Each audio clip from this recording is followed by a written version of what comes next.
The first sign that something was wrong didn't come with shouting or flashing lights. It came as a single sheet of paper taped neatly to my front door. At first glance, it looked like just another routine notice from the HOA, the kind homeowners in our neighborhood had learned to expect every few months. But the moment I started reading, a strange feeling crept in. The letter demanded immediate payment for what it called community violations, a list of vague offenses that didn't make any real sense. According to the notice, I owed several $100s in fines, effective immediately. That alone was unusual. But what truly bothered me was the tone. The letter wasn't written like a normal administrative notice. It read more like a warning. Every sentence felt sharp, almost personal, as if someone wanted to make sure I felt pressured before I even had time to question it. At the bottom of the page was the oversized signature everyone in the neighborhood recognized: Karen, president of the HOA. Later that afternoon, she showed up at my door herself, clipboard in hand, smile thin and cold. She looked at me for a long moment before saying quietly, "People who ignore HOA rules always regret it." I told Karen I wasn't paying the fine. I kept my voice calm, almost casual, as if the entire situation were nothing more than a misunderstanding that would sort itself out once someone checked the records. But the moment the words left my mouth, I saw something shift in her expression. It wasn't just irritation. It was something colder, something deliberate, like she had just been given a reason to prove a point. The next morning, another notice appeared on my door. Then another day after that. Each one listed new violations I supposedly committed: unpaid community fees, failure to follow HOA standards, refusal to cooperate with neighborhood policies. The amounts kept increasing, the language becoming sharper every time. Soon, the notices weren't just on my door. Karen began sending HOA emails to the entire neighborhood, carefully written messages about residents who refused to support the community. She never mentioned my name directly, but it didn't take long for everyone to figure out who she meant. Neighbors started looking at me differently. Conversation stopped when I walked past. A few people even asked quietly if everything was all right. Karen, meanwhile, seemed energized by the attention.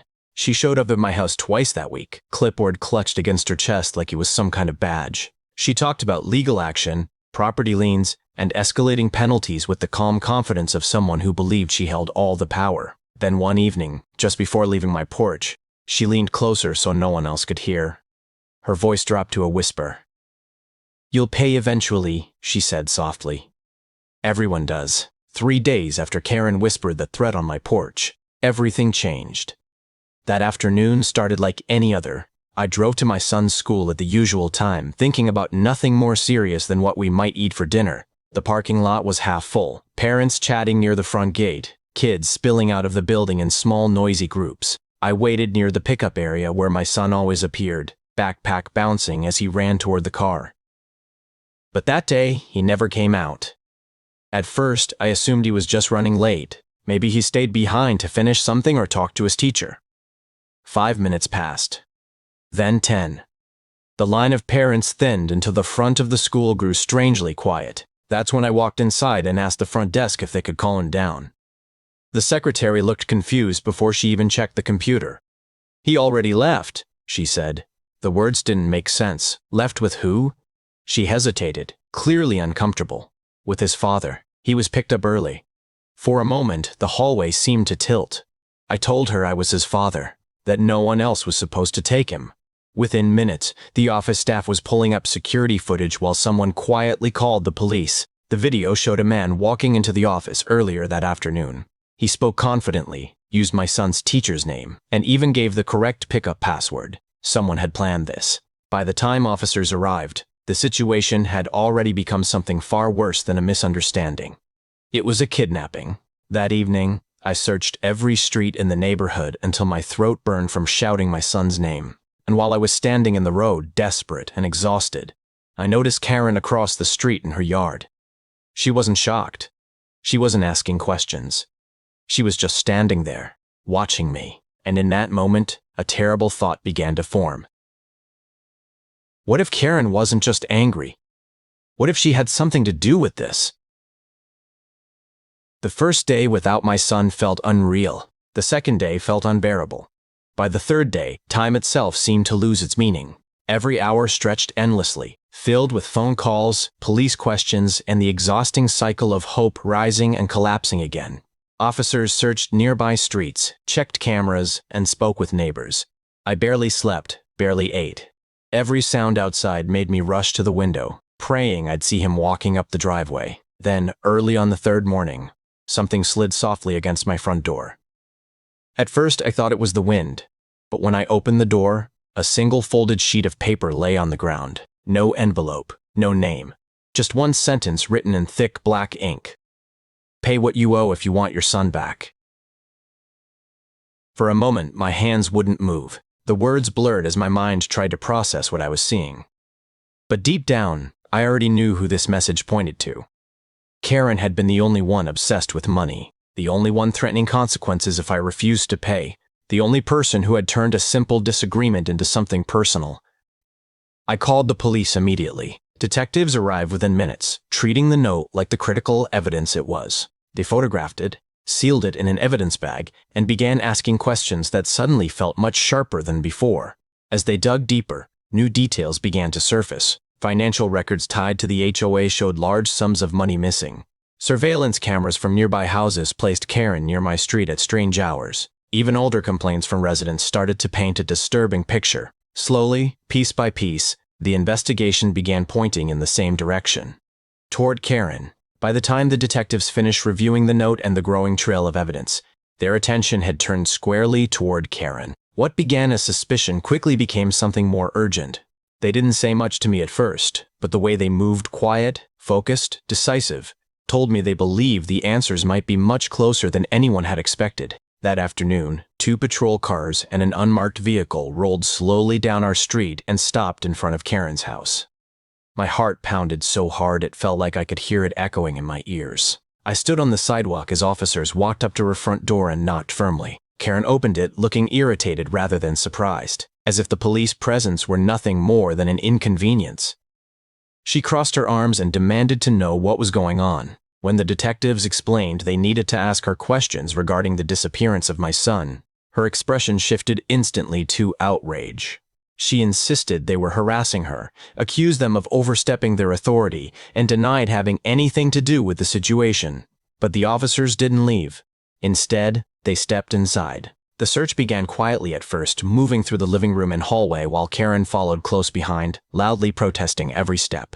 For several tense minutes, there was nothing but the sound of doors opening and closing.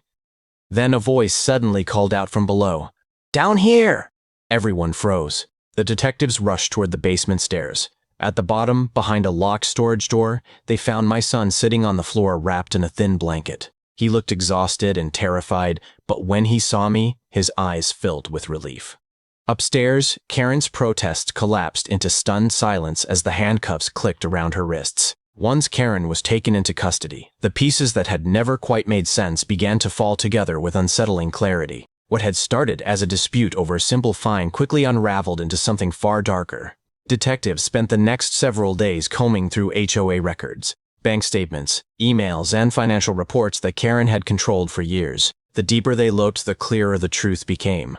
Large portions of the neighborhood's HOA funds had quietly disappeared. The money that residents had contributed for community improvements, repairs, landscaping, even the long-promised pool renovations, had never been used for those projects at all. Instead, investigators found a trail of transfers leading into accounts Karen had access to. Thousands of dollars had been siphoned away over time, hidden behind vague paperwork and unexplained delays. When homeowners began asking questions about the missing renovation work, Karen had reacted the only way she knew how, by tightening control. The sudden wave of fines, the aggressive notices, and the threats of penalties were all designed to push more money into the system before anyone realized what was happening. My refusal to pay had disrupted that plan.